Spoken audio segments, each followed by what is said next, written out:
Prabowo dan wakilnya, Pak Anies dan wakilnya, dan Pak Ganjar dan wakilnya. Saya presiden secara aklamasi.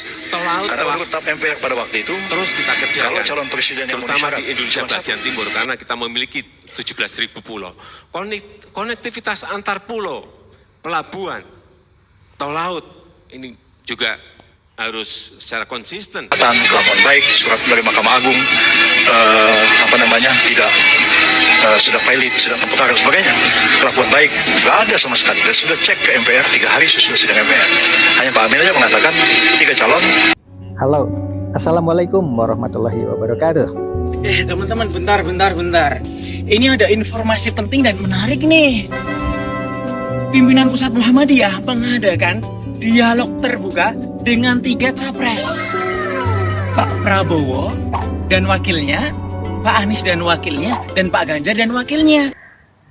Akan lebih seru jika 3 pasang presiden dan wakil presiden itu bertemu sekaligus.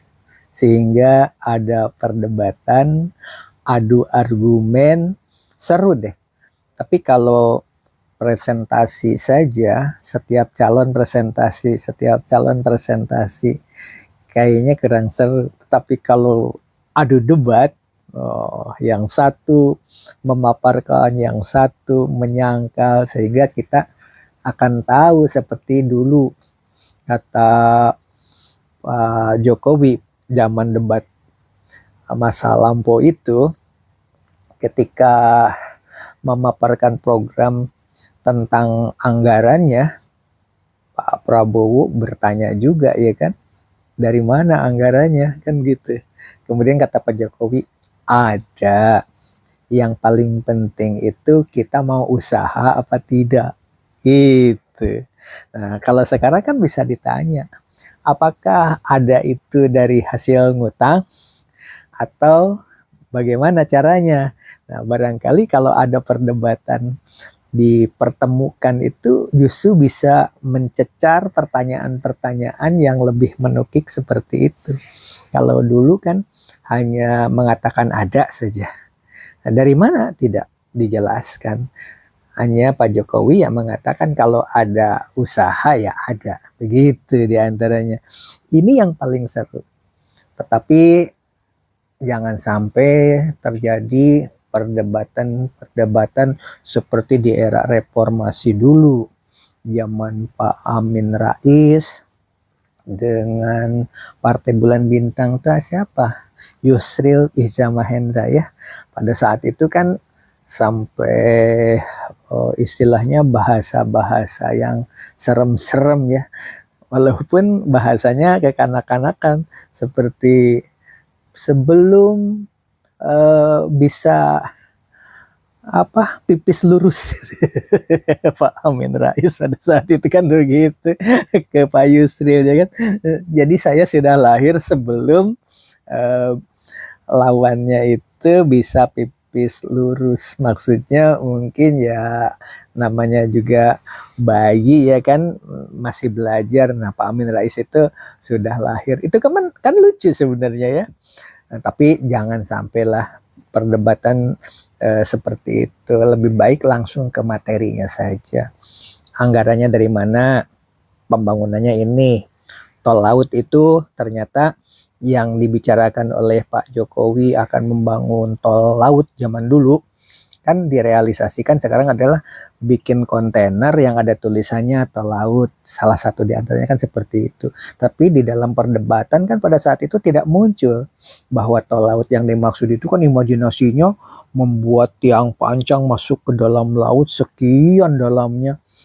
Wah, sampai rame di media massa. Jadi publikasinya malah publikasi program Pak Jokowi, karena berbicara tol laut itu menjadi spektakuler. Semua membahas tentang tol laut, pro dan kontra. Inilah pentingnya debat para kandidat, seperti munculnya istilah tol laut yang realisasinya adalah konsep pengangkutan logistik kelautan di Indonesia yang dicetuskan oleh Presiden Joko Widodo. Program ini bertujuan untuk menghubungkan pelabuhan-pelabuhan besar yang ada di Indonesia. Sedetil-detilnya, supaya jangan membeli kucing dalam karung. Apa sih yang ada di benak para calon presiden dan wakil presiden itu? Walaupun sebenarnya sih siapapun presidennya, siapapun wakil presidennya, para pembantu di sekitarnya itu yang paling banyak berperan. Para pembisik-pembisiknya itu yang paling banyak berperan. Walaupun ada yang mengatakan dia itu masih muda, terlalu muda. Nanti kalau jadi pemimpin itu bagaimana jadinya? Ya kan dalam hal-hal pertemuan kenegaraan bisa saja kan mendelegasikan kepada orang-orang yang memang dianggap mumpuni di bidang itu dalam ilmu manajemen kan seperti itu ya. Nah, pertanyaan-pertanyaan di dalam debat itu barangkali yang harus digali sedalam-dalamnya, ilmu manajemen negara ya. Orang kan punya pemikiran sekarang orang awam itu kalau seorang pemimpin dipilih, segala sesuatu dikerjakan oleh beliau itu. Padahal tidak demikian kan. Jadi ada orang yang berada di sekitarnya. Itu yang menentukan. Oleh sebab itu, kita lihat dalam perdebatan yang akan dilalui nanti kalau ada. Tapi kan kenyataannya karena tidak ada debat. Tapi yang ada adalah presentasi yang akan kita tonton besok. Selamat menyaksikan. Kali ini aku akan membahas Pak Anies Baswedan yang akan diadakan besok Rabu tanggal 22 November 2023 di Eduterium UMS. Acaranya itu dimulai jam 9 pagi. Untuk teman-teman disarankan hadir dengan baju putih, dengan pakaian putih. Saran saja sih. Oh iya, teman-teman juga siapkan apa yang mau disampaikan ke capres tersebut. Apa yang teman-teman inginkan untuk Indonesia ke depannya. Oke ya teman-teman, nanti nikmati diskusinya. Gak usah ricuh, gak usah panik. Tenang, semangat, Perlu sampai diingat jumpa. pula bahwa di era awal reformasi dulu, debat capres dan cawapres itu begitu seru yang luar biasa. Ternyata pemenangnya adalah orang yang tidak mau debat cawapres dan capres, seperti Bu Mega salah satu contohnya pada saat itu kan.